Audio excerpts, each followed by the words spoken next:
All right, Kiss Army, welcome to the KissFAQ podcast. Thank you for letting us into your head. I hope we don't do any damage. This is a Kiss-related podcast by the board, for the board. We hope you enjoy.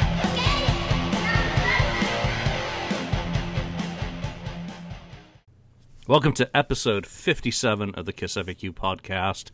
I'm Julian Gill, one of your hosts. Joining me today, Lonnie, St. Louis Kiss. What's up? Marcus Almighty. Hello. And 69th Blizzard Ken. Welcome back, gentlemen. It is good to see you all.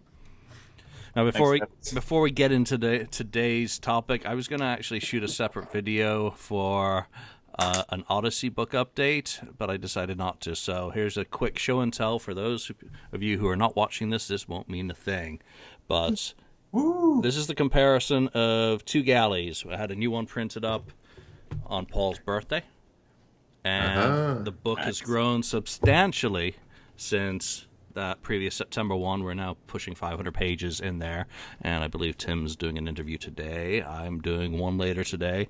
You know, we're wrapping up the final pieces of that puzzle, and I'll tell you, it's a real fun little quest right now. We feel like we're part of the Elder.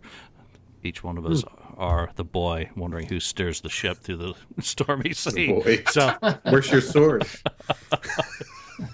yeah, the sword actually, I don't know if you've seen that on Facebook, is now an ad. I loved it, what Tim came up with for that design. Yeah, so I saw that. I just boosted that one to try and get the word out. All right, let's get back to real stuff now. Today's topic, and I got to actually look it up because I am so unprepared today. All right, it's...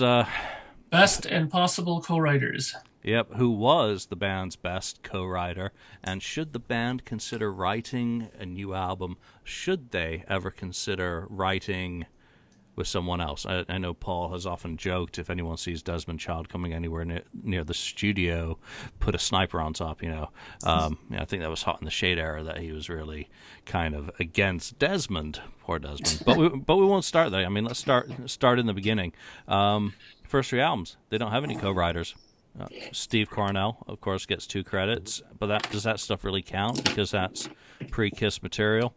Do you consider him a co-writer, Lonnie? Not really. I think that I mean, I guess if you want to be, technical about it, yeah, he's a co-writer, but that is that pre-Kiss stuff, and I still consider those Gene and Paul songs more than anything else, but.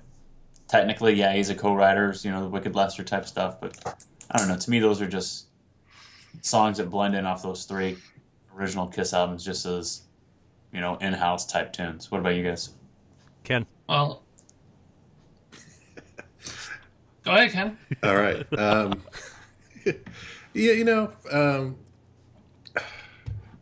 Cornell obviously had a little bit of a good writing thing going on there with Gene, and was able to come up with some little maybe cool riffs. So I like that.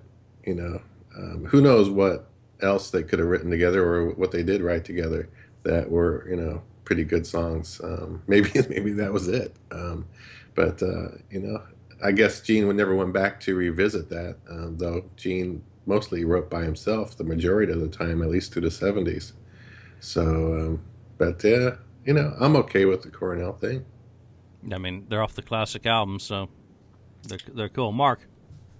Well, I think that as far as the writing goes, I think that obviously he did write with them, but, I think that when they wanted to move forward and go on with the new thing, I think the only reason why they even mentioned him is because just for legal reasons. I mean, obviously he probably did write with them, but I think that they just wanted to move forward, and they just put them on there just strictly because of the fact that they wanted to use that material, just covering their butts, so to speak. They put them on as songwriting credit. Yeah, I did an interview with Steve once. Actually, it was the feeling out to do an interview that we never got around to for some odd reason when he ran into some challenges in his life. And he gave me the backstory of She, and he's definitely owns a lot of that song, a lot more than you'd actually think. And I can't remember if it's been published or what, and I don't think I was actually, I can't go into the details on that. I think I'd agree not to, go into the specifics of where he actually features in there. So, yeah, I'm kind of mixed. They were part of Wicked Lester. They were part of, kind of the transition. They weren't co-written specifically for those albums. They were just reaching into the bag of, we need material now. So I don't really consider those co-writes from the perspective of where we're going to go next. We jump forward from Dress to Kill to Destroyer. And this is the first time that Kiss really has the co-writing. And I mean, it's obvious that's what the whole experiment was about. I mean, if you dig into James Campion, Shout It Out Loud, the whole thing was a evaluation of Kiss and pumping them up on steroids and taking them to the next step. But how many of those guys do you consider real co-writers? On that album when we get to Destroyer. I honestly think that the real writer, the main writer has got to be Bob Ezrin. I mean, he's definitely was a songwriter long before Kiss came into the picture with him. I mean, I'm sure he helped with lots of other stuff from Alice Cooper and stuff like that too, right? So he's definitely a songwriter.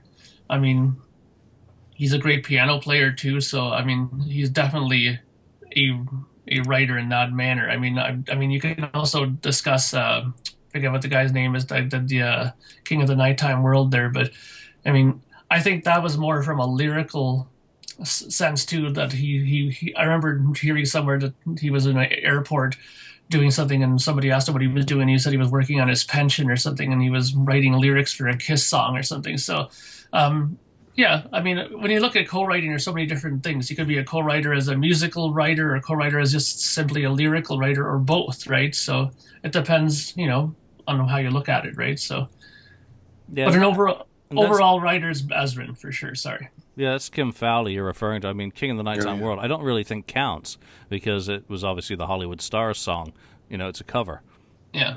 That they've changed ever so slightly. I mean, if you go on YouTube and listen to the original version, it's got the same swagger as the version that Kiss ultimately does. Yeah, some of the lyrics are a little bit different. Obviously, the delivery is different.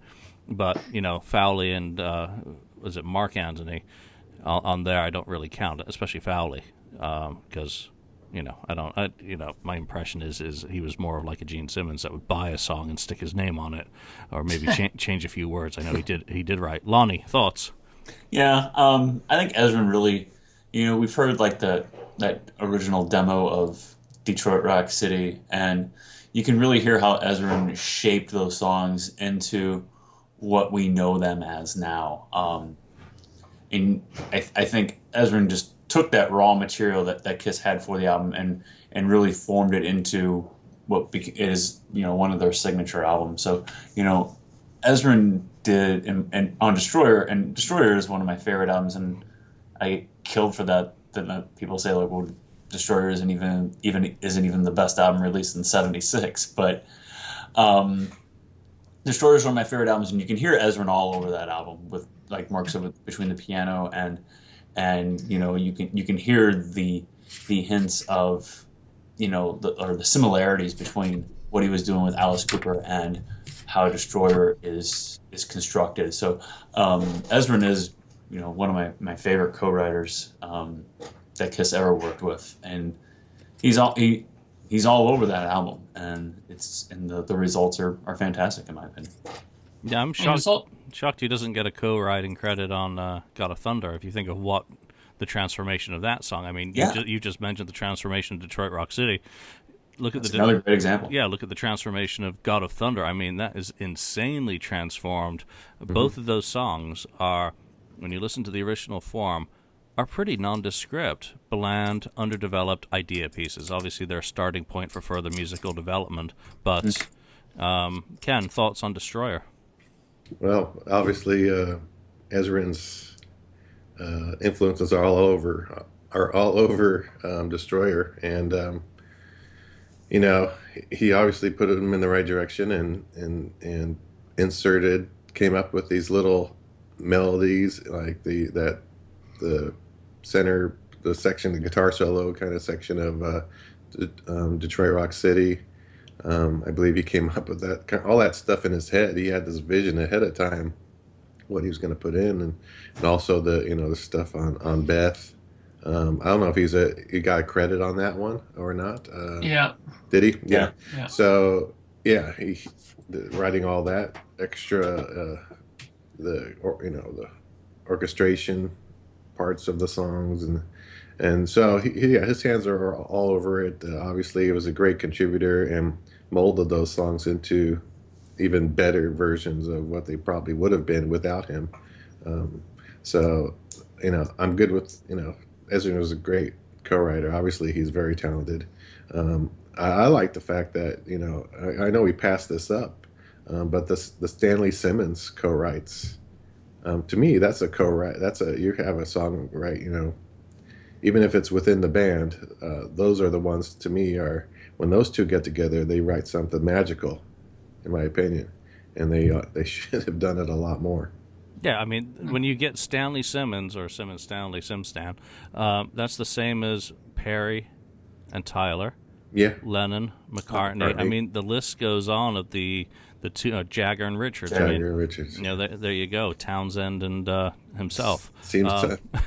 It takes two people to really refine a song and make it perfect. I think on Destroyer, it's really interesting that probably the worst song on there doesn't have the Ezrin co-write, and that's Sweet Pain. I mean, Gina's always said it's kind of not fully realized, but yeah, it's also kind of obvious that the quality of that one song is not on a par with the rest of the material. Well, the funny thing is, though, it says on here too that it says that besides Sweet Pain, God of Thunder, as you mentioned, is only a Stanley credited write. And that's the only one out of them that Ezrin doesn't have a hand on in the songwriting credits. And if you think about it, though, God of Thunder, how you were mentioning before, those changes to me have always been more a production change more than a songwriting change. I mean, the song musically has always been there. It's just that he decided that it was better for Gene to do it. He decided it was better to duck down the tempo a bit, make it heavier. That to me is more of a production change more than a songwriting change, right? I mean, he had the vision of seeing of what it would have sounded like with Gene doing it in that context, right? But I mean, that's my opinion. Yours might be different and not matter, right? But no, those are interesting technical nuances to bring into the discussion from a musician's point of view. Changing tempo, changing key, changing vocal delivery. Getting away from Paul Stanley's happy clappy maracas, into Gene's demonic growl. I mean, that is not really writing the song. That's arranging, isn't it? So yeah. So yeah, I mean that whole album. That has still got Ezrin's paw prints on it. So, I mean, he's almost not even a co-writer on this album. He's more of a fifth member of the band, isn't he? Absolutely. Definitely. All right, so and Stan Penridge, I guess we got to mention him for Beth because he's going to pop up again later as we continue down album by album. Yeah, I love Stan's stuff. But you know what? Also, Fowley is also credited on "Do You Love Me" as well, so we can't forget that, right? Yeah, I think that was the one he was in the airport writing his pension for, rather than King of the Nighttime World. And "Do You Love Me" is a great pop song.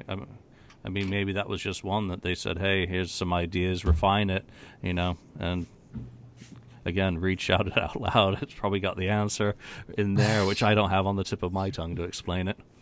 Yeah. All right, let's jump forward. Next album, Rock and Roll Over, we see some further co-writers coming in, and one I'm surprised wasn't involved in the band from a much earlier period, and apparently he was, because when he gave me an interview, he said he'd written all sorts of songs for the band that he wasn't credited for, but he's not here. And that Shawn Delaney really shows up on Rock and Roll Over, and it's his material that, really is what makes me like this album so much, is that it changes their style. They didn't just revert back to the pre-Destroyer sound. They had a new kind of street sound that fully invested, I guess, a lot of Shawn's background, a kind of street tough, smart ass as well. So, Take Me, Mr. Speed, Making Love, and Making Love are his three co-writes on there. What do you guys think about Shawn Delaney, Ken? Well, Shawn Delaney was a great influence, from the beginning. So, like you said, he probably has more really contributions as far as songwriting in the early development of early albums. So, but songs like "Take Me" off of "Rock and Roll Over," which is just a great song, and Mr. Speed, which is a hidden kind of underrated classic for Kiss, one of my favorite songs. And then you got Making Love. Those are all great songs, and I don't know how much he contributed to those, but I'm sure he obviously he probably had a lot of contribution or came up with a riff or something to get his name at least written on the as one of the writers of the songs. So Mark, Definitely. Well, I mean, definitely Shawn Delaney is a huge influence. I mean, this is something, though, that I think that's very important to kind of think about in this grand scheme of the whole topic is that Shawn Delaney, I think, is one of the best co-writers they've had. And for one probably very good reason. He was with the band from the beginning. He knew these guys, all their little nuances and all their little technicalities and songwriting quirks and stuff like that. So as time went on, he knew what would work with who when he worked with them, whether it was Paul or whether it was Gene or even with Ace later on with Rocket Ride. He knew what they wanted and how the styles were. And quite frankly, I think that that's one of the things that was sorely missing with the later songwriters is that they just brought in people that were kind of cold, that didn't really know the band, didn't really know them as people, and they just wrote songs together. And it just showed that there wasn't that connection that they had like with Shawn Delaney. I mean, knew them, like I said, and because of that, that's always a stronger connection. I mean, I think just thinking back really quickly, another great example of a great songwriting team, and they were also good friends too, was Ozzy Osbourne and Lemmy Kilmister. And when they did the No More Tears album, some of Ozzy's greatest songs were with him. Mom, I'm Coming Home, stuff like that. I mean, they were good friends, and when you write a song with a friend, it's almost on a different level because you have that connection, you know what each other likes, and it just shows in the songwriting. Yeah, and that's, like you say, very important. I mean, he was involved in their choreography, so he was working with them on a very physical, like, kind of level of really getting deep into what worked with their characters as well. I mean, I just pulled up the interview I did with him, and it's he also alleges he co-wrote Love Gun, I Want You, and Rock Bottom, amongst other things, but whether that's helping with arranging or whatever, I mean, that's all open to interpretation, and obviously he's no longer with us to, really be able to put him under the flashlight. Lonnie. Yeah, I bet Shawn was writing with them a lot from the beginning when he first came in contact with the band, and by this point, I guess he finally had his stamp enough on these 3 tracks that they weren't going to be able to get away without giving him some co-writing credit on them.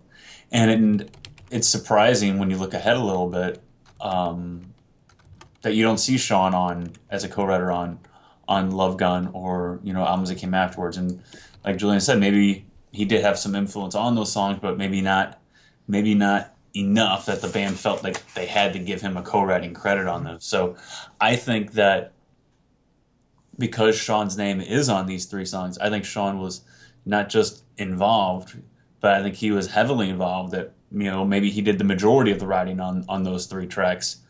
Maybe Paul had just a hand in it, and Shawn did most of the heavy lifting on those tracks. That he finally got the credit he deserved on those. So Shawn's, I mean, those 3 songs are, I mean, if you're polling average Kiss fan, those 3 songs are going to be in anybody's favorite Kiss tracks. There's no question about it. So, definitely a great co-writer and maybe an underutilized resource. Just look at Mr. Speed. I mean, if Kiss Online does a poll of what rare gem do you want the band to dust off, it's going to be near the top, if not at the top of that list for Please. So, I mean, there's a lot of love for Shawn's material. I mean, by 77, I mean, it's clear why he's not co-writing with the band as much, because he's moved off into his own production world. Toby Bew or Bo or whatever that was, working with Piper, Stars. I mean, he did the same thing with Stars that he'd done with Kiss. He was there with them from the get-go. I don't think he got quite as many co-writes, but he was certainly very involved as their kind of mystical guru of, rock and roll development camp. So, and then, Rock and Roll Over before we leave again, here's Penridge, so Peter obviously the only way he can really dig up a song is to dig up a song from his past, because Baby Driver was pre-Kiss. I mean, that's Lip stuff revisited. But, Penridge's stuff, for me, it's a nice contrast to Gene and Paul's kind of straight ahead rock and roll. It's a little bit more, I guess, rooted in the roots of rock and roll. So a little bit more kind of pure from that perspective. So, what Kiss does with it and interprets it, I think for Rock and Roll Over anyway, his co-writing certainly benefited the most when it was translated. Better than Beth, because obviously it gets to involve the rest of the band, and better than what comes on Dynasty. Ken, did I leave you out or did you go first? I went first, I think. All right, let's move on then. Told you, I'm losing my mind today. Love Gun. And I don't think this one. There's nothing on there. Well, yeah. Except for Hooligan and, Penridge. And again, what I just said kind of response. Do you think Love Gun would have benefited from co-writers, either with Delaney or any of the people that they used? Was all that stuff that's just singularly credited to them of a good enough quality? Yeah, was it really? And, does it feel like it's, should have been? Lonnie? Well, yeah. I think that I have a hard time. Maybe I'm not trying to be, cynical or try to doubt, what's been given to us. But do you really think Paul wrote "I Steal Your Love" all by himself, or did somebody have a hand in it? Kind of like what I was going back to with Rock and Roll Over. Or Love Gun? Did Shawn Delaney or did somebody, of that ilk have their hand in it? But maybe not enough that Paul felt like, I don't need to give you a co-write on that. Maybe you came up with this little idea for the song, but not enough that a co-write is deemed necessary on the album. So I have a hard time with that. I think other people have definitely had an influence, especially with everybody that was around the band at that point, with as huge as the band was, and everybody that had their hand in the cookie jar at that point, that some of these songs were written solely and strictly by themselves. So, maybe just not enough that the band deemed it necessary that a co-write was worthy. Wasn't that it's kind of known that Paul Stanley supposedly wrote that Love Gun, I think, on an airplane on the way to. Yeah. I thought it was like on the way to Japan, and that he borrowed that song from. People are saying he borrowed that from some other song, part of the song. I thought I remember. Well, just like everyone else in the 70s basically lifted, it's The Hunter. Yeah. And, a lot of that song is lifted from The Hunter. So, I mean, There's no way Paul could say, well, I'd never heard of that, because he's an Albert King fan. And Albert King had a hit with The Hunter. And Paul Stanley was a fan of Blue Cher. And guess who else recorded that song? So it's an old blues song that had been through the ringer. And I mean, just like Led Zeppelin recorded 3 albums basically full of American blues musicians' material and labeled it their own, didn't they? Yeah. But I mean, it's, honestly, the way I kind of look at this is kind of almost like the whole ghost session things. Because, I mean, before, for the longest time, everything was kept quiet about the ghost musicians, playing for other people on albums. I mean, who's to say how many of these songs were actually written by themselves? I mean, Paul Stanley swears up and down that he wrote that song on a plane, and then he went by himself to the studio and he demoed it 24-track by himself in there. He just got somebody to drum it, and he just did everything else by himself. So, I mean, maybe he might have an argument to say that song he had a main hand in, but I mean, really, who's to say that, he didn't come with the Shawn Delaney on the plane and go, hey, Shawn, come here and help me with this song, right? Just like apparently he did the same thing with Ace and stuff like that. And, and apparently Ace was even complaining that Shawn didn't help him more in songwriting, that he was always helping Paul and those guys, right? So, I mean, I think that he had a lot more of a hand in this than we think. I think that the cover-up machine that Kiss is so good at was working in full force at that time. And because, I mean, they went from 3 co-writes on Rock and Roll Over to none on Love Gun, which kind of makes you go, there's got to be somebody working in the background, and it's most likely would have been Shawn. It's like that moment when the Monkees suddenly started playing their own instruments, right? So you get to Love Gun, and all of a sudden they're writing their own songs. Right. Yeah. Yeah. Maybe it was Shawn Delaney who stole Booker T and the MGs for Love Gun. Who knows? Who cares? Doesn't Oh, matter. yeah.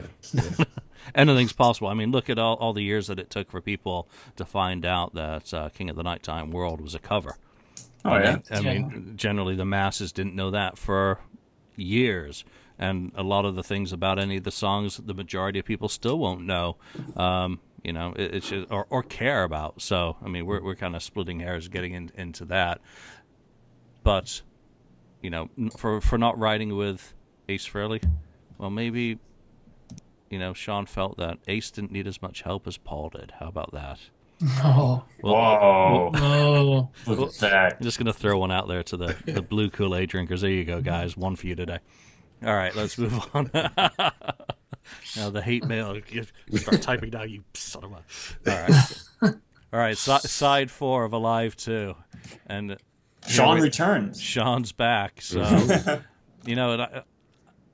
I don't think he actually did any active co-writing at that time. These are all songs that had already been written. It's just stuff that they grabbed and, Well, wasn't it one of those books that they said that that for Rocket Ride, Shawn went over to Ace's place and they were demoing it up in his loft in one of his houses. I think it was in New York when he was still living in that area, and that they got a bunch of beer and that they started writing, and that whole Rocket Ride chorus came out of Ace's mouth, and Shawn was like, yeah, that's it, and they kind of wrote the whole song around that little vocal thing that Ace came up with, and it's in the book. I'm pretty sure it's in that book that came out with all the songs that they went through. I forget what it's called now. I have it in my... Behind the Mask, Ken Sharp? Yeah, that's that one, yeah.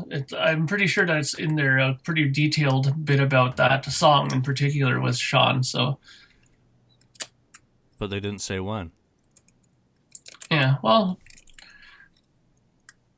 Who knows, right? I mean, it would have to have been before, obviously, this record came out, right? I mean, but when? Was it before that whole tour, or who knows, right?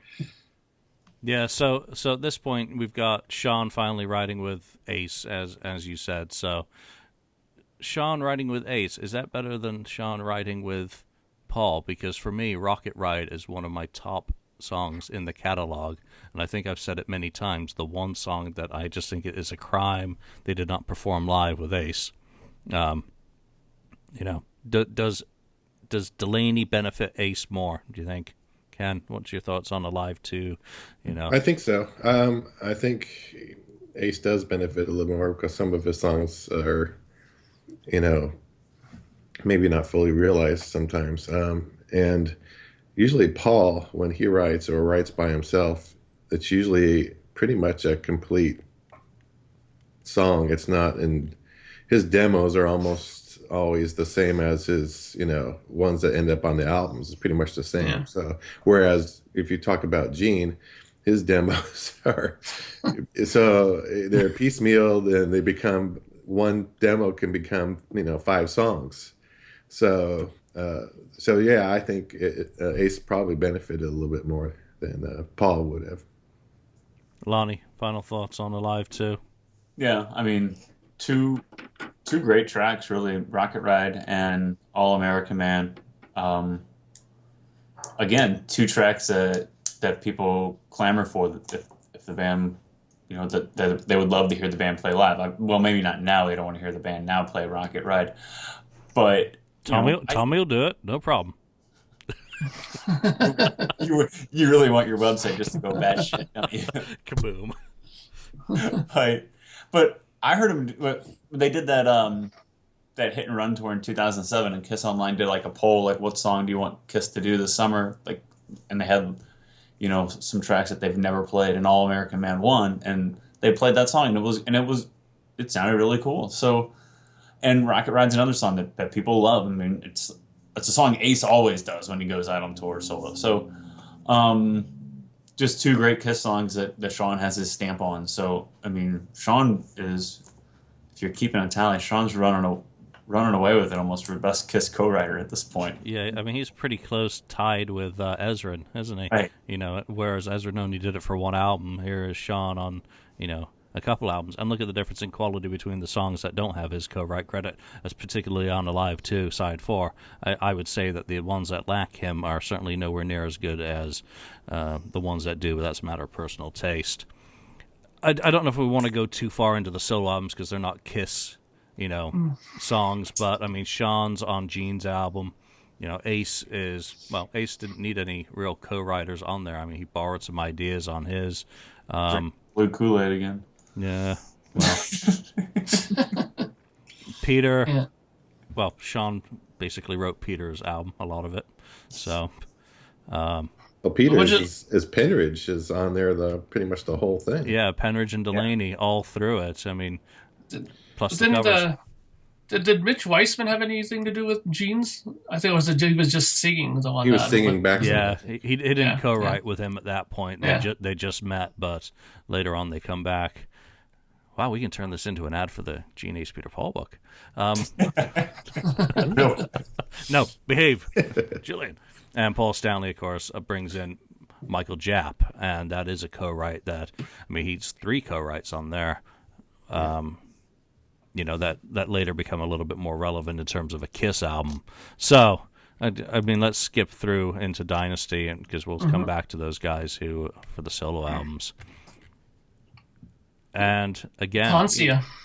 Welcome to the club, Vinnie Poncia. Mm-hmm. Yeah. Well, actually, I think that this is one of the more interesting co-writers, in my opinion, just strictly because this is an album that's either really frowned upon by Kiss fans or loved by some Kiss fans. And Vinnie Poncia, being the producer on it, also being a songwriter in his own right, had involvement in songs. Obviously, I Was Made for Loving You, and he was involved with Sure Knows Something and Dirty Living and, stuff like that. So he had a hand in the writing.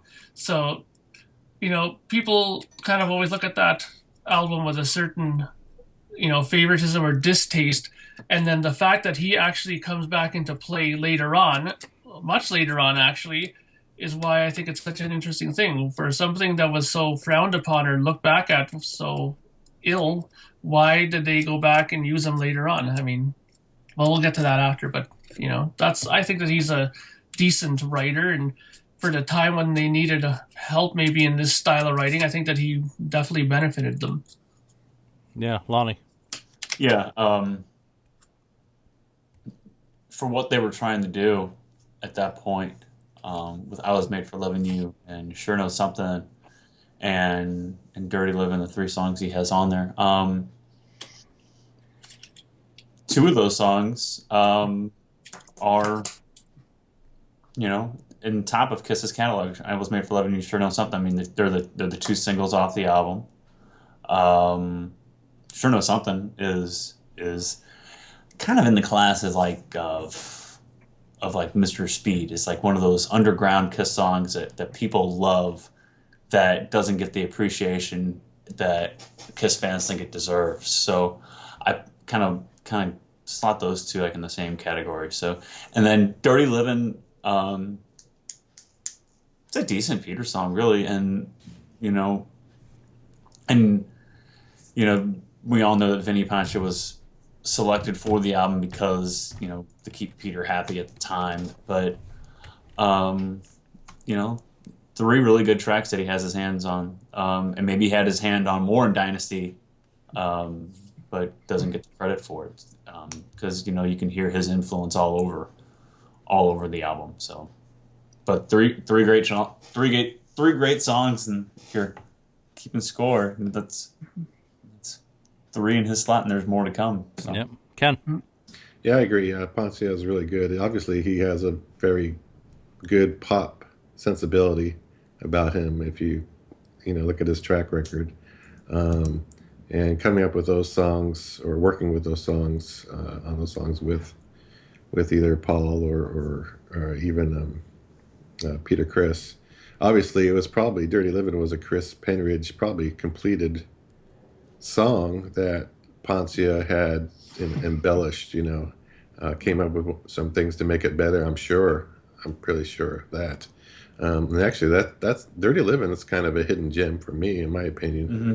I really like that song. Maybe the first time I heard it, I don't think I liked it the first time I heard it as much, but that's grown on me over the years, and I really like it Yeah, I when it agree. comes up. Sounds like it just kind of grows on you. I didn't like it Yeah. enough. Yeah. Like, really So yeah, Pontia. Yeah, and we're gonna see more of him, I think, coming up here too. Yeah, I like Dirty Living. I like the disco remix, the nearly 6-minute version of that Yeah. that song. But but Vinny did the demo session with Penridge and Peter in December '78 when they first demoed this song. So he was there. So he's probably helping with the arranging. But I always thought that it wasn't just about making Peter happy for this album. It was trying to kind of replicate Ezrin. That you bring in a guy who's a musician, because Vinny was a musician, Vinny was a writer, Vinny was everything. Vinny was is an extremely talented musician. So, and with a catalog that includes like Melissa Manchester and Ringo Starr, I mean, it goes further than just appeasing the kitty cat. So, he comes in and he's doing the same thing Ezrin did. His hands are all over this album, I'm pretty sure. With the exception of probably that one track from Gene that Howard Marks gets the inane co-writing credit on. Yeah.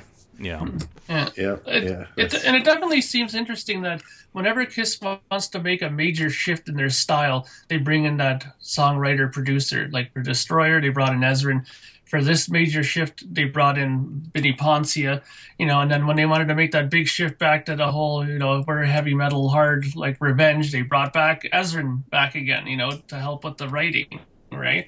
And with the whole production style. It just seems like whenever they make a major shift to something, they bring in that major kind of songwriter producer with them. Yeah, and I don't consider Dynasty a major shift when you compare it to Love Gun. Sonically, they're very similar in kind of the level of the material and the sound, the overall sound of the band. There's a contrast between Rock and Roll Over and Love Gun. One's way more polished, the other one's raw and rough and tough, and this one's very polished. But obviously, coming off the solo albums, it was a major, the return of Kiss for a reason. So let's talk about Desmond. I was made for loving you. And I think that benefits. I like that song, always did, from the first time I heard it. I didn't know anything about disco when I first heard it, of course. But, if you look at the history, Paul had a relationship with Desmond before they started writing together. Obviously, he was on the New York scene watching Desmond Child's band, Desmond Child and Rouge. In the clubs, so he'd had the girls on his solo album, so there's history there, and maybe that's what works, that Desmond brings in something new, Poncia polishes it up, because I'm sorry, Paul probably needed quite a bit of help to write something different like that. Oh no, he wrote it in 5 minutes, he says. Oh yeah. Yeah, I just went down to the club and saw that it was 160 beats, so boom, here we go. Okay. So this is the first introduction of Desmond. I mean, he's going to have more, obviously, like we're going to talk about more of Vinnie Poncia, but any initial thoughts on Desmond Child? Ken? Well, obviously, as we see, not in just the Kiss world, but in other things that Desmond Child has been, contributed to in rock history here, or back at least in the '80s. He's obviously very talented, and he probably came up with a lot of things in that song, I'm guessing. Yeah, because that sounds so much different than anything Paul had ever written before that. It's just a stretch that he could have come up with the whole thing.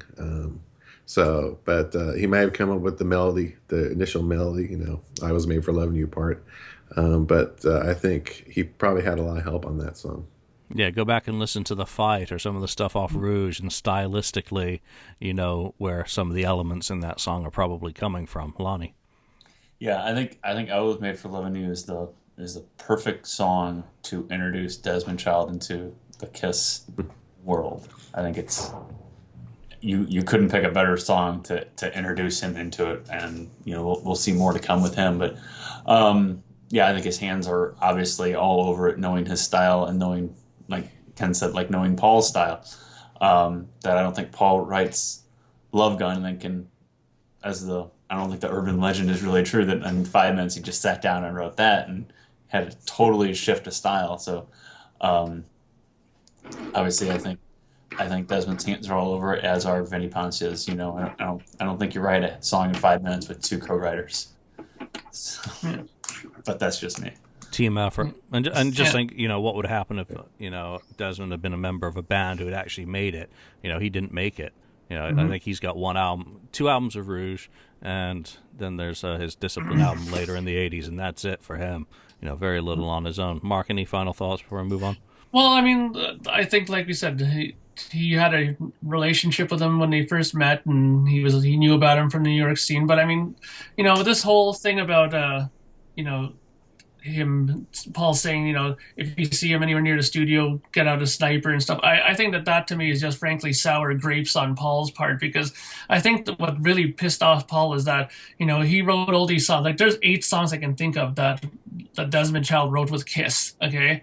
But I mean, when you think of Desmond Child now, you think of, you know, You Give Love a Bad Name and Living on a Prayer. You don't think of those other Kiss songs. And I think that really pisses Paul off, because those songs are much more memorable and are more remembered than anything that was written with him and Desmond Child, for the exception of maybe I Was Made for Loving You. So I think that's why Paul's kind of all sour about it, because, you know, it's like, where's my other hits, you know? So I think that, you know, he's a great writer, Desmond Child. I mean, he has the track record to show it. I mean, look at all the other songs that they had him involved with in just Kiss alone. Like, I mean, if he was that bad a writer, you wouldn't have had him for like easily 8 to 10 songs in your catalog, right?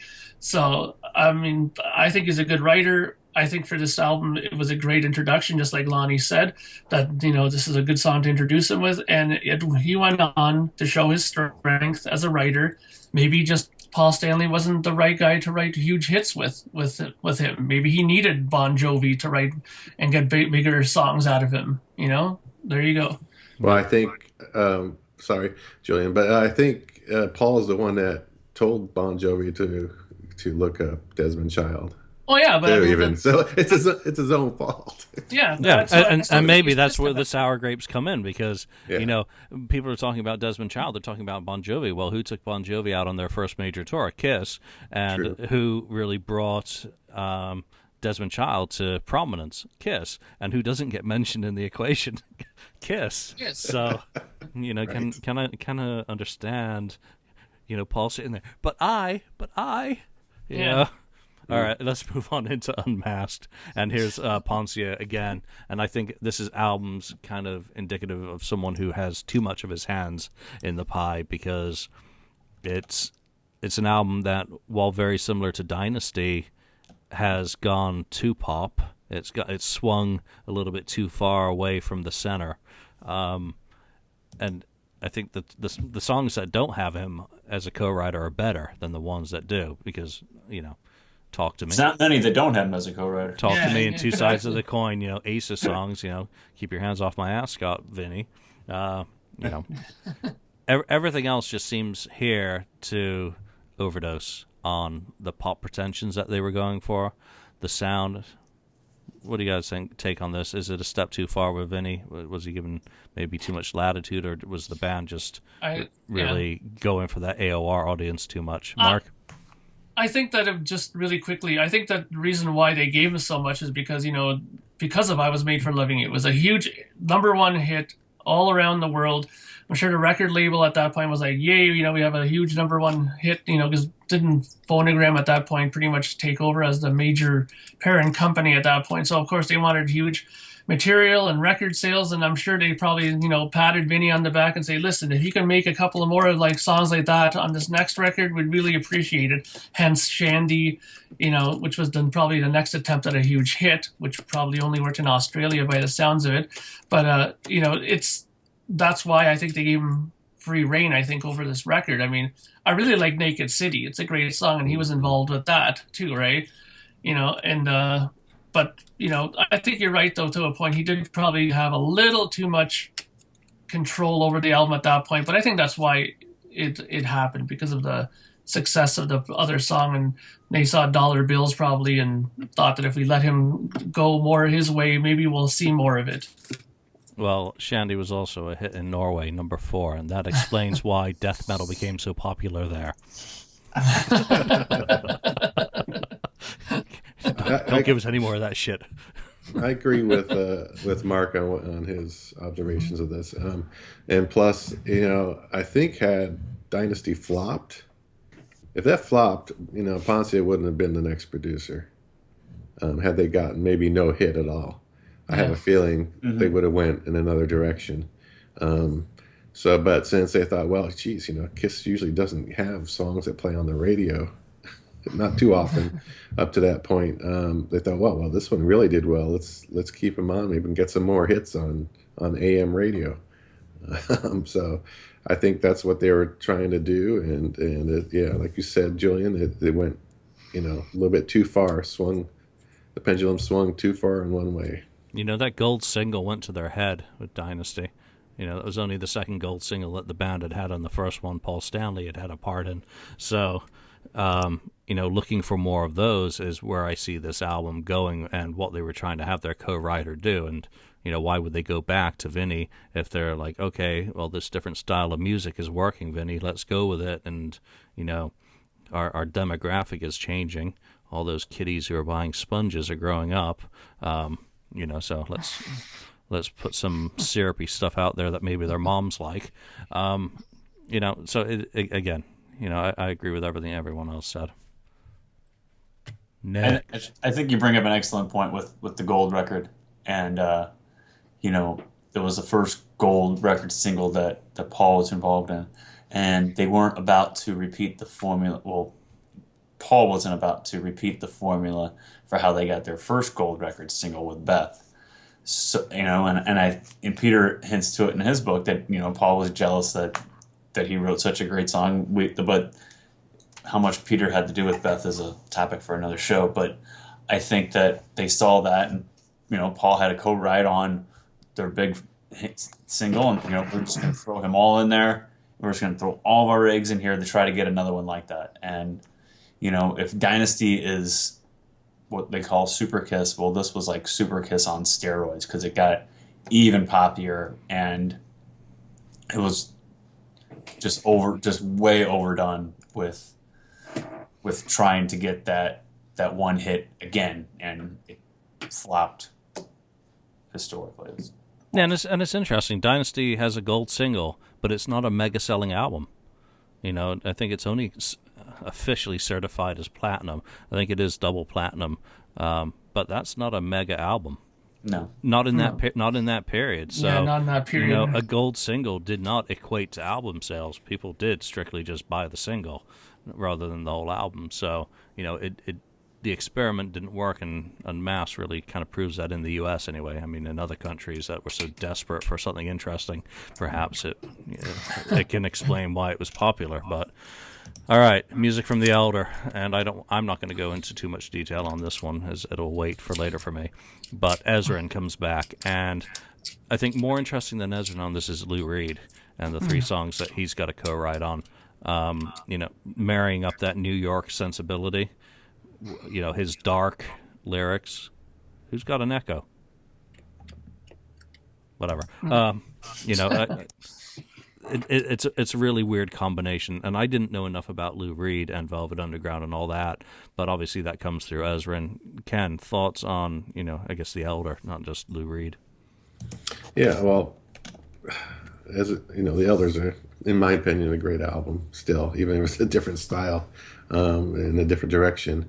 But yeah, Ezrin again had his hands all over that one too, of course, and his influences on writing. I mean, of course, he wrote part of the Fanfare. Did that Just a Boy, other things. Well, World Without Heroes. He's in a lot of it, and probably more than what we're looking at here. Escape the Island. Especially I, which is a really, one of the probably better songs on the album. Really, it's an anthem. So yeah, he's all over that, and even besides Ezrin, I'm surprised we have Eric Carr's name listed a couple of times on this album, and they're on a couple of really good songs there. I mean, Under the Rose has always been one of my favorites off of that album, and Carr seems to come up with some cool riffs, and I think he probably came up with that original concept, and then Gene Simmons added to that to. Yeah, that's what my assumption is, that he basically came up with the idea, took it to them to finish, and that was his input. However, I was on, I think it was ASCAP or BMI, one of those two publishing sites, and his credit had been removed from one of those songs, so I got to continue digging on that. Yeah, that happened years ago. That's interesting. Yeah, way back before I think Rockology came out.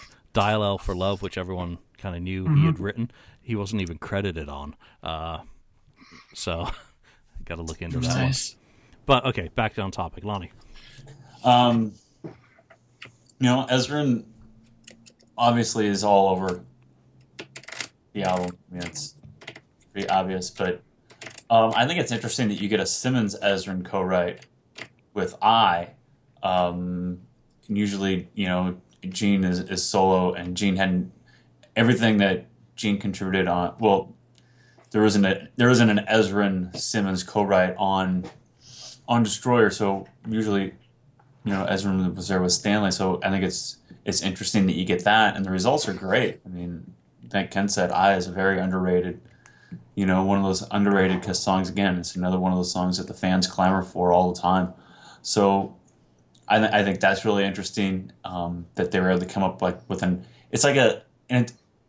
it's interesting that it's like a Kiss anthem song that wasn't co-written by Paul Stanley, which is kind of odd too, because a lot of those anthem-like Kiss songs are all, Paul Stanley songs. So I think that's really interesting also. And the Oath, I wonder how, and Julian probably knows more about how much he had to do with the Oath, but two really great songs, and I agree with Ken too. I think that The Elder is a great album, and it just gets flagged as, it's this concept piece of shit album that Kiss never wants to talk about, Kiss never plays anything off of. But there's some really great tracks on there, and there's some really heavy tracks on there. The Oath is really, really heavy when you compare it, especially when you compare it to what the band was putting out since Love Gun.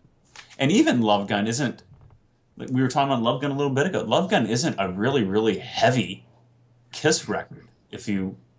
Nice for Your Love, I know is heavy, and Love Gun, the song is heavy, but this Tomorrow and Tonight's really poppy, and there's a lot of some Love for Sale's kind of, it's a Gene song, it's really kind of poppy, and then it's just a heavier song that we have gotten from Kiss since Love Gun. So it's an underrated album, and Ezrin's all over it, just like he was all over Destroyer. But they were looking for, I guess, something. Obviously, they were looking for something different out of Ezrin, but he does a great job again. I'd put him back in the lead at this point for best co-writer. Yeah, and you raise a really interesting point about, when you say that the Oath is heavy. How much does Tony Powers have to do it? Well, it'll be in the book. Obviously, just listen to it. Listen to the lyrics. It's obvious how much Tony Powers has to do with it, because there's sections of that, particularly if you listen to Paul singing it, that kind of make it very obvious how much Tony had to do with it. But what I think the Oath kind of does, and it comes back to Ezrin and this whole thing, is if you remember, like the Kiss Army newsletters that said that the band was going to record a really heavy album. This is actually a very heavy album. Listen to Mr. Blackwell. Listen to The Oath, Under the Rose. It's a comparison to what they were doing the last two previous albums. Dark Light. It is a heavy album. Sure, material-wise, maybe it's, lacking, it's disconnected because the story just doesn't make sense. From a musical point of view, it's not like The Wall where you have some sort of continuity going through and you feel like you're on a trip.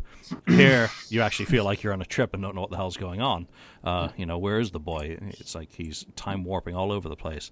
But and that's where Ezrin, I think, really brings it, because he buys into the concept and he's able to really kind of put his songwriting into all of the concepts that we need a song about the boy, we need a song about the hero, we need a song about the chase, escape from the island, running away, so that's where his expertise really comes in. And then he's got the tools that they did with Destroyer to augment all of that with the embellishments that make it cinematic, as I think Corky Stasiak, often explains, like the oral kind of side of Kiss's productions with Ezrin as storytelling. So Ezrin, for me, hands down, I think when we look back through the catalog, Mark. Well, honestly, I mean, this goes back to what I was saying before. Change of topic, bring in a new producer guy. Just like I said before, they went a totally different direction. Concept album. They bring in Bob Ezrin.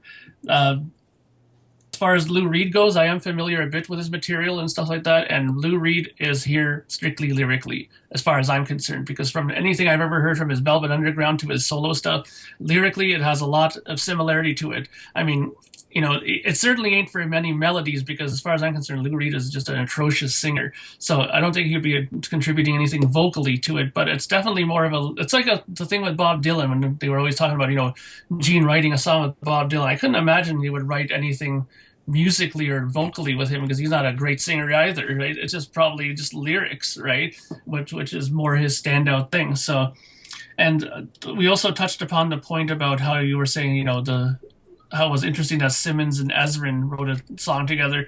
I think that if you think about it from a songwriting and production point of view, the producer is going to go to the guy who has the strongest vision and work with him the most. I mean, wasn't it Gene Simmons who came up with this whole idea anyways, supposedly to write this whole concept story thing? So wouldn't the producer go and work with the guy who had the vision for it or wanted to go that direction? Producers usually cling to those people who have the writing, who have the best grasp of that writing, and usually work with them the most. I mean, I'm sure that there's many things we don't know about this record that will be revealed at a later point through your book.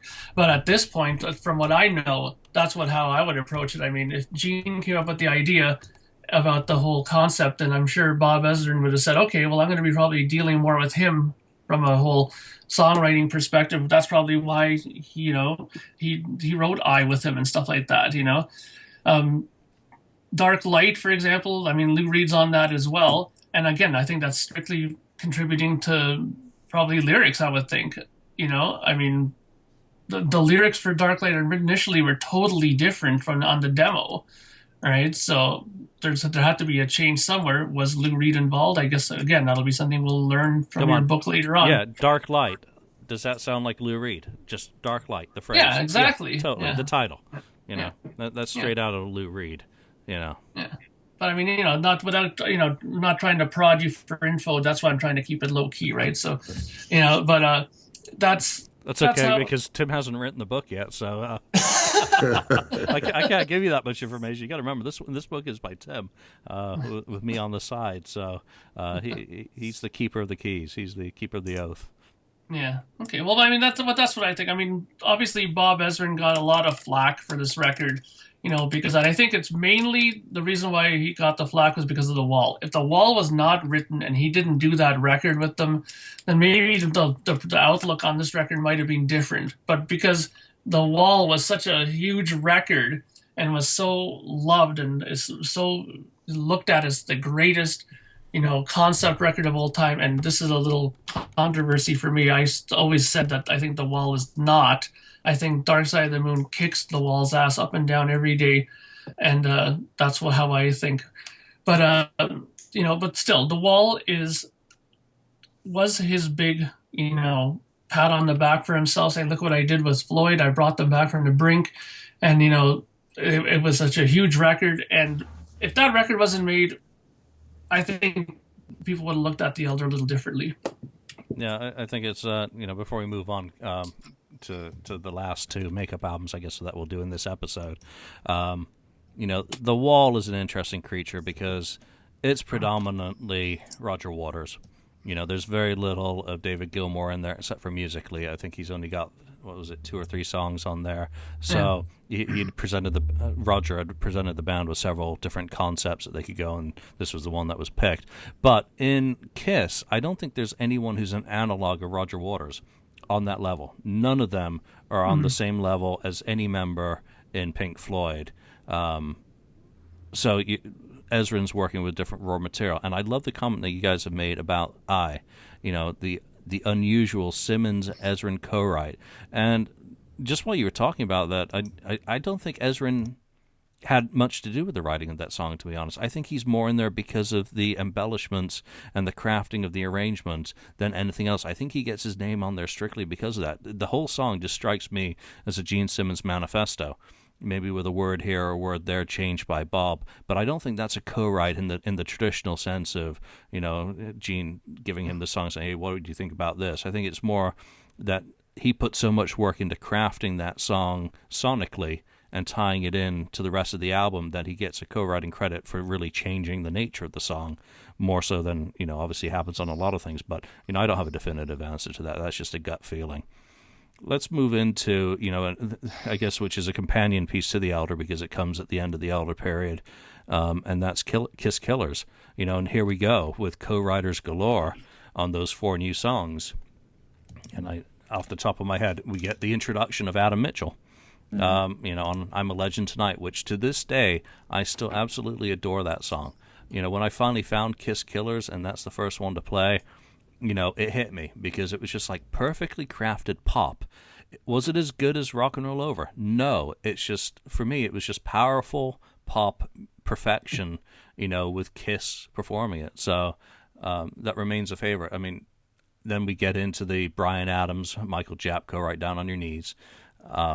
Nowhere to Run doesn't need a co-writer, but Adam Mitchell gets the second nod on Partners in Crime. So this is really Adam Mitchell being introduced, and he plays a big role in what will be a second episode for this topic. But initial thoughts on Adam Mitchell, Lonnie? Initial thoughts on Adam Mitchell. I'm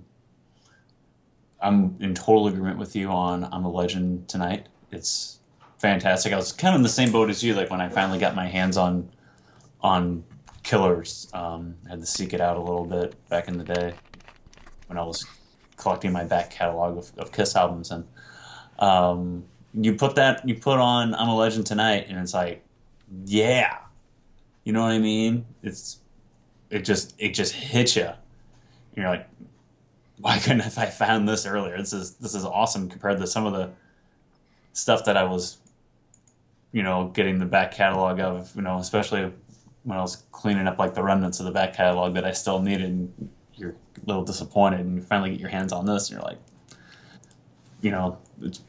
it's fantastic. I really like his credit. I mean, I'm a Legend Tonight's great with him, and Partners in Crime is a really good track too. So I'm a big fan of all 4 of those songs, and they're kind of 4 songs that I wish that the band would play more, or at all for that matter. So, but no, I'm a Legend Tonight. Great song, great introduction for him. It's like perfect introduction for him, kind of like Desmond Child and I Was Made for Loving You. Yeah, very similar. I guess it's just a shame that when this came out in '82, it wasn't released in America, and the 15 remaining European Kiss fans, who were left at that point, probably said, "Oh, that's really nice. Now play Love Gun." Ken. Yeah, I mean, Mitchell, it seems to me, and as we'll see on the next album after this, is Adam Mitchell, I think, really gives it the heavier feel on his songwriting. Maybe not Partners in Crime so much, but as we'll see on Creatures of the Night, those songs that he worked with Paul Stanley on are very heavy. Obviously very good. I'm a Legend Tonight, yes, great song. And we also see, Michael Japp, who's been involved a little bit too, and so we still have that connection going on. And then you have the what's the other one? Well, there's Nowhere to Run. I mean, there's no co-write on that one, and I don't know if I totally believe that or not. I love that song. That song's just a great song, but but maybe it is. Maybe it's one of Paul's that is, like I said earlier, that he tends to finish off the full song, and bring it in demo form, and it's usually about the same. The ones where I'm guessing where he's writing is when he's trying to create a demo or come up with a song. That's when he has his co-writing comes in. But I think things that he's already written and finished usually do not get a co-write. Um, I don't think there's much to change on his songs after they're done. Yep. Yeah. Well, just for on my end here, I remember. Let me just preface this by saying that I really love Killers. One of my first albums I ever got when I was young was Alive for my sister for Christmas, and when I got it, I started getting into my first wave of vinyl buying at that time. And Killers was the second record I actually got, because in Canada they were importing it a lot into our record stores, and I remember seeing it a lot of times, and I would walk by there and I'd see this really odd cover and I remember Gene's hairdo was the thing that kind of made me go, what the hell is that? Like, he had this really combed back hair, and I was like, and I kept looking at it all the time, and I said, okay, you know what, I'm going to go and get it. So I bought it, and I remember that my first reaction to it, because keep in mind I was still kind of new to Kiss at that time, is the first 4 songs, those new ones that they wrote, I liked a hell of a lot better than the rest of the songs on there. This is really early on for me, right? So I've always really liked those songs. I mean, I thought, Nowhere to Run, I've always loved. Partners in Crime is a great song, I mean, those 4 songs, I thought, for the pressure that they were under at that time, to come up with songs at that point, I think they did a pretty good job. I mean, most people might have buckled under the stress. They were going down. Their prior record was garbage, and nobody was buying it. And, they were, seeing the guillotine over their heads. So sometimes people don't work well under those circumstances. And the fact that they did write, decent songs is a tribute to them. And I think Adam Mitchell should get quite a, credit for that, because I think that he helped steer them at that point, and obviously in the next record he had a hand in on one of the great songs that they wrote with him as well. And later on in the catalog as well, he had more input. So I think Adam Mitchell is a really good addition into the songwriting team for Kiss. And I really like this record, and I think that Adam Mitchell definitely was a benefit to them. What I think is interesting about Adam Mitchell is, again, he comes from a more pop background. I mean, Olivia Newton-John, the Paupers, all that stuff. I don't want to dig up his whole discography, but what he then does is, this is heavy stuff. I mean, we're talking about Creatures now as well. Creatures of the Night specifically is heavy material, but I think what he said in an interview I did with him was that he and Paul just hit it off. And I think that's what's really apparent in a lot of this material, is that it is obviously the work. You wouldn't necessarily think it's like different people, because you can't, there aren't disparate parts in it. It's just stuff that works really well together. And that's very obvious, particularly when we get into the 3 songs he co-writes on Creatures of the Night. So I know he did a lot of writing with Gene as well in this period when they're getting to know each other, because he comes into the band through Michael James Jackson as a fresh perspective, and he's doing some experimental stuff with Gene that doesn't get used at all, but obviously his stuff with Paul is working extremely well. So what are the other 2 songs on Creatures? Keep Me Coming and Danger. One of Julian's favorites. Well, Danger's not one of my favorites, but it's not Read My Body bad. Lonnie. Adam Mitchell and Creatures of the Night, Keep Me Coming, and Danger. 3 heavy Kiss songs. 3 of the heavier songs in their catalog. So you can really see that him and Paul are getting along well, and that their direction was in a heavier album, in a heavier songs, and continued in the direction that they started with I'm a Legend Tonight off of Killer. So great collaboration in my opinion with those 3 songs. And then there's some other co-writes on there too, but we'll get into those in a minute. Yeah, I mean, Michael Japp again comes back on Saint and Sinner, and that's really interesting when you think about the songs that Michael co-wrote with Paul on his solo album. I think Saint and Sinner is another one of those extremely underrated gems. It's, nearly a perfectly crafted song. Mm-hmm. It's one I would love for Gene to do live now. If I was to pick a deep cut, this would be amongst my list of, ones particularly that Gene could take, some of the load from Paul and be really interesting. But let's get the elephant out of the room. Bryan Adams and Jim Vallance. Yeah. I don't consider those co-writes in any way. I mean, that is, King of the Nighttime World material that, one's a cover and the other is probably a cover too. I mean, War Machine, it's very difficult to really determine how much of that, was the songs that Bryan Adams submitted to Michael James Jackson for consideration that Gene then probably changed a couple of words. Are they good songs? Without a doubt. War Machine is one of the core songs of the catalog. Look how often it's been performed in recent years. So, that speaks volumes. Rock and Roll Hell, well, yeah, okay, it was performed 3 songs. As a song, it's not a bad song. Is it a good Kiss song? No. It's back on Turner Overdrive all the way. Yeah, it wasn't a Kiss.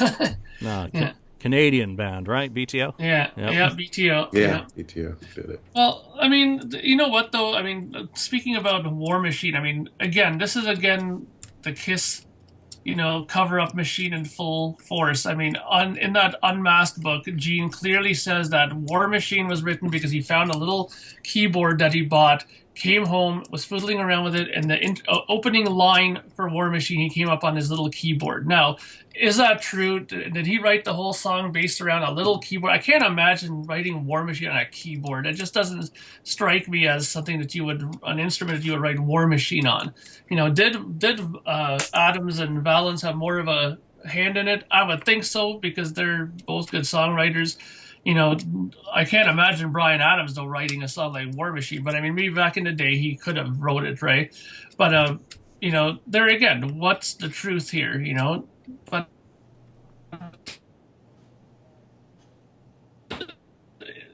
they're obviously involved. Like, again, that's a cover, and Gene just put in a couple of lines and gave himself credit for it, So there you go. That's another typical Gene thing. Adam Mitchell, I really like the songs he did in this. I mean, Creatures of the Night, I think, is a fantastic song. And I mean, not only did he have a hand in the writing, I mean, he even goes on to say that he actually played some of the guitar on the actual recording. So there you go. A songwriter that's actually performing on his song that he wrote and contributed, which is pretty cool. I mean, you don't see that happen too often. And, I think that's an example of how much trust they had in him, not only as a writer, but even just as a musician, to let him go and do that, right? But I think what really helped Creatures of the Night overall, besides that they were strong songs and ones that Paul says is considerably better than Lick It Up, he says up and down, he'll always take Creatures over Lick It Up. But I think the production is what really glued this whole album together, and the mix that Bob Claremountain did was just fantastic with this. So, I mean, I think Adam Mitchell did a great job writing the songs. Obviously, they had a sort of vision of what they wanted, and at that point, they were probably better acquainted, Paul and Adam, at that point. So once you get to know people, you write better songs together, right? Yeah. So here's an interesting thing: the royalty splits on both of those Bryan Adams songs. Let's put it this way: on Rock and Roll Hell, I don't have the numbers immediately to hand because I'm not that much of a loser.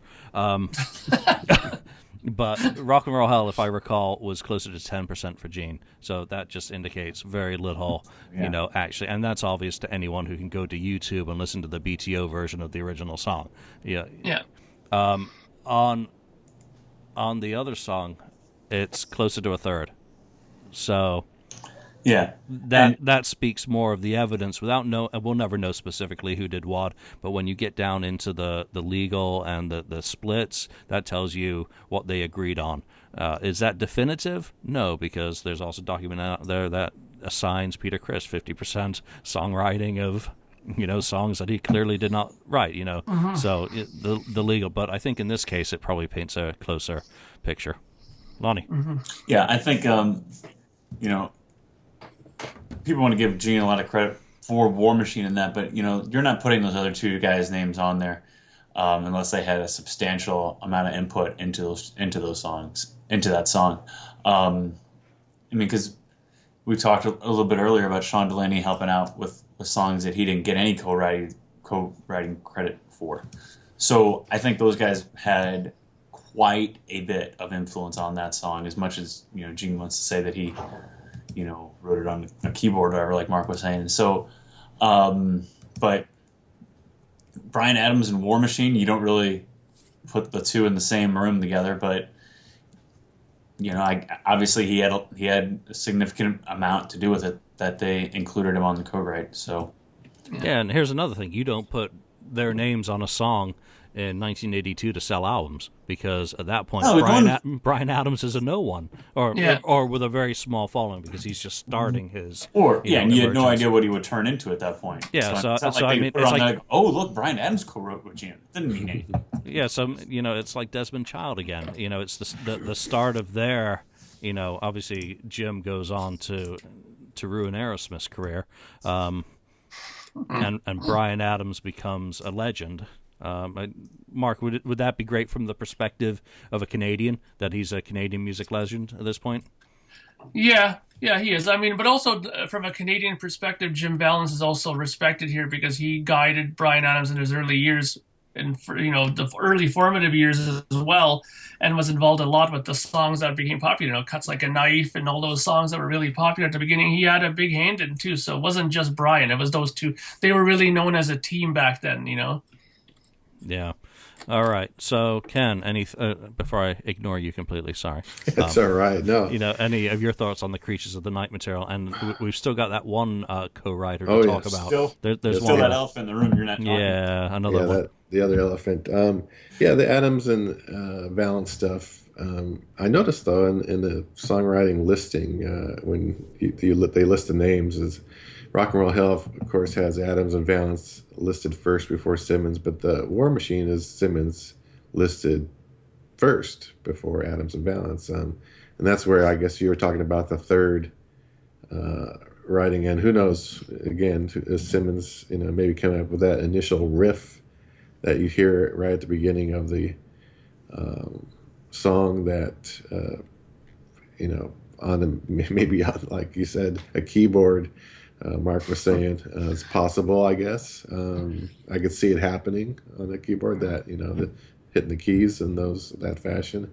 But the other thing is the Stanley Mitchell stuff.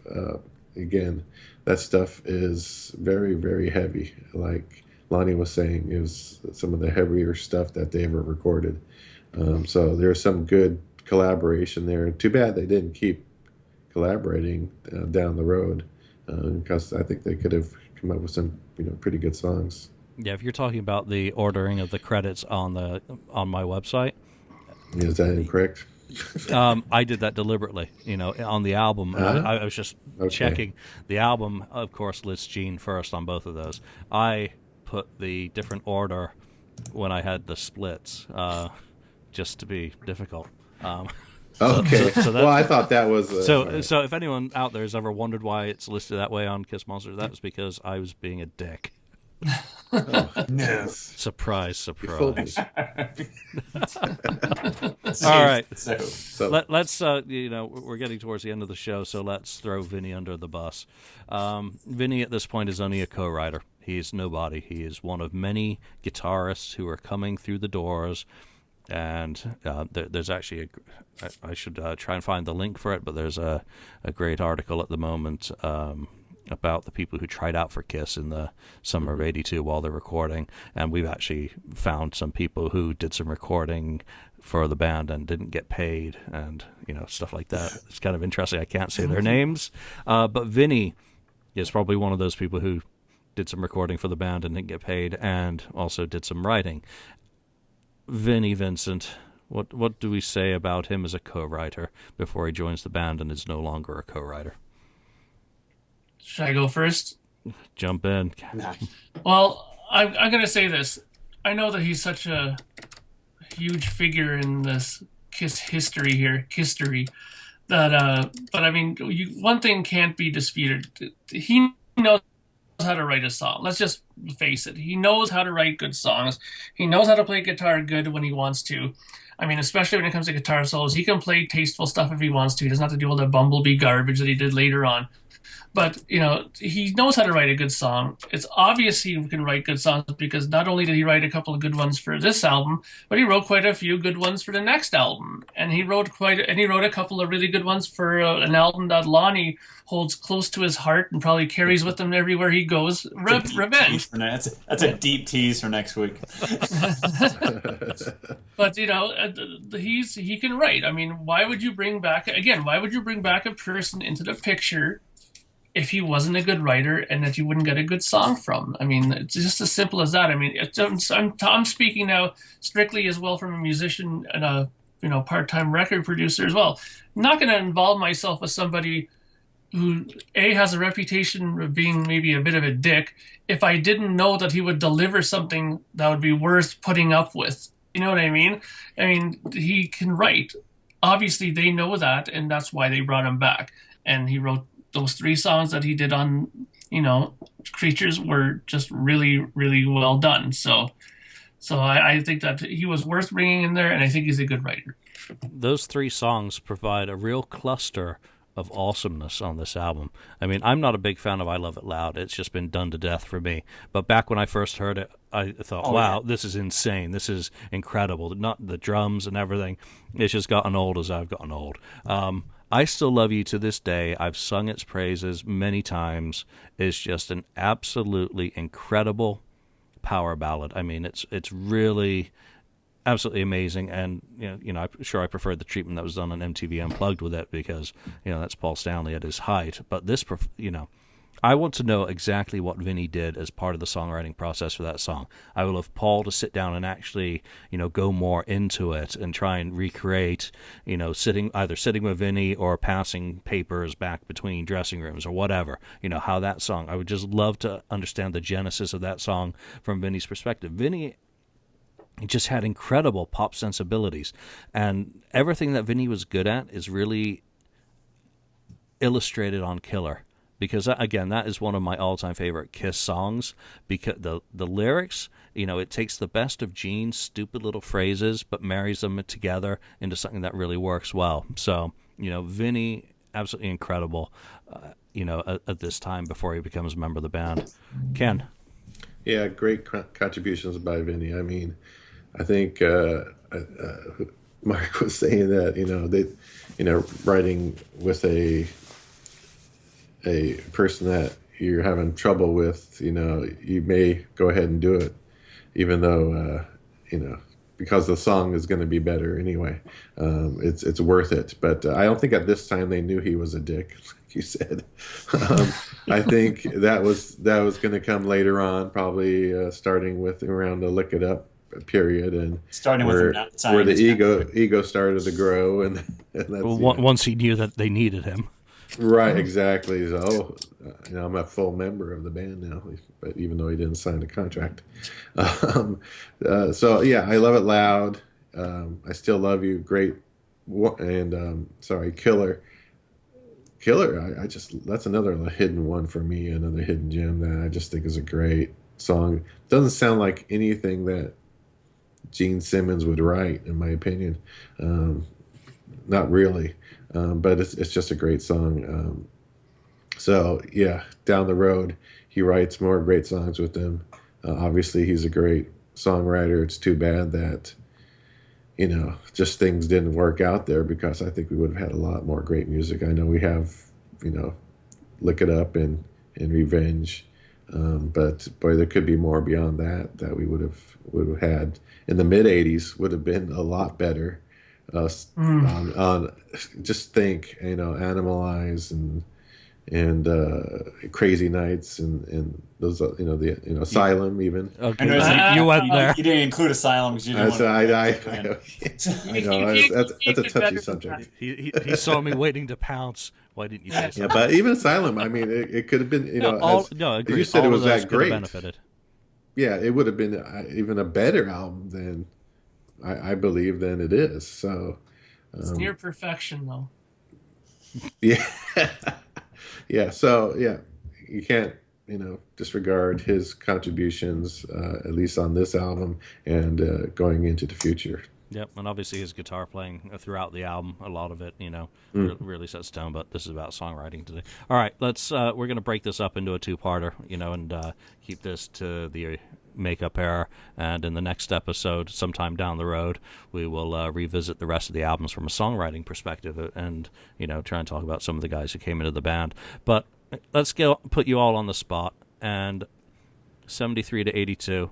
Who is there's no ties, who is the best Kiss co-writer outside of the band to come in?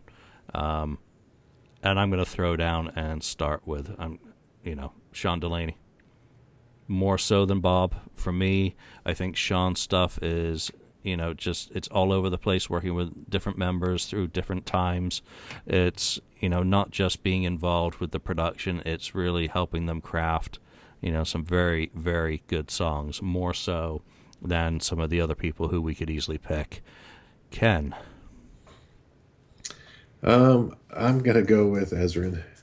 I'm still going to go with Ezrin for his, Destroyer's considered one of the Kiss's greatest, achievements, and Ezrin, really did a lot on that to make it what it is. And even the Elder too, all he did with that. So I'm going to have to go with Ezrin. Though Delaney, I would say it would probably be a close second for me. Mark? Well, I think for me, hands down, it's going to be Shawn Delaney, mainly because of what he did, and also because of the fact that I think that he's done a lot more that we don't know about. So I think that whole period was such a great time, great songwriting. I think that he's done a lot more than we know about. So I think that he should be credited a lot more. So I'd say for sure, Shawn Delaney. Nice. Lonnie? I'm going with Bob Ezrin. Look at his contributions and look at his, look at the track record. Detroit Rock City, Shout It Out Loud, Great Expectations, Flaming Youth, Beth, Do You Love Me, The Oath, World Without Heroes, I. He has co-writes on all of those staple Kiss songs, and shaped those songs into what, like I was talking about earlier, Detroit Rock City, like that early demo, compared to the finished product, shaped one of the most classic Kiss songs into what we know it as today. So I have to go with Bob, hands down, for what he did as a songwriting aspect for the band. No doubt about it. No. There's a tie, and I don't think there's any loser in this discussion, because Ezrin or Delaney, that's your classic Kiss era right there for the guys who really contributed to the band. And Ezrin, you take Destroyer and Music from the Elder, regardless of commercial success, regardless of objective taste, what he did with the band on both of those albums, he basically did the same thing on two albums, but that's for another discussion. He just has his hands all over the band and really guides them in new directions. So, Delaney, Ezrin, fantastic co-writers. Next time, as I said, we'll talk about some of the other albums that come after 1982. So, any last thoughts? I thought you were going to talk about also the future. I'm sorry. No. The future co-writes, or who you'd like to have the Kiss crossover with. I think that'll have to wait until the next episode, because we've kind of dominated the time with the history. So let's leave possible co-writers of the future to another episode. All right. I agree. All right, guys. Well, thank you, everyone, for listening to us this week. Do check us out on Facebook or come over to the FAQ board and give your opinion of who you think the best Kiss co-writer was in 73-82 period. But for Ken, for Lonnie, Mark, and myself, thank you for listening, and we will see you next time. See you. Thank you for spending time listening to the Kiss FAQ podcast today. All sales are final. There are no refunds. If you like, look us up on Facebook or come over to the Kiss FAQ message board and discuss the topic we broadcast today. We hope to see you again.